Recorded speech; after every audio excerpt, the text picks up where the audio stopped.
Pirates knock off the Nationals on Friday, but Washington sending their ace to the hill on Saturday, alongside Nomar Garciaparra and Doug Glanville. Not just another ordinary start, guys, for Stephen Strasburg, because he left his last start with forearm tightness, and clearly he has not been himself this year. What do you expect against the Pirates? Well, it'll be an interesting start. Not only from the forearm tightness, but also from a mechanical standpoint. I mean, he said his last outing that he had trouble.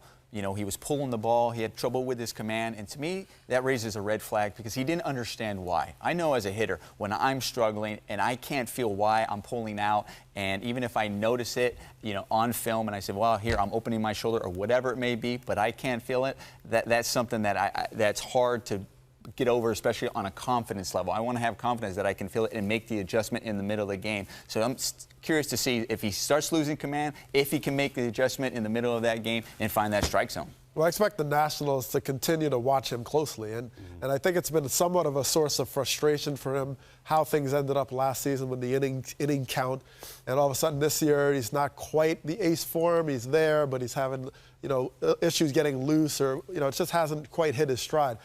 Fortunately for the Nationals, they've had Zimmerman and other guys pick it up, but he's trying to get back to that true number one.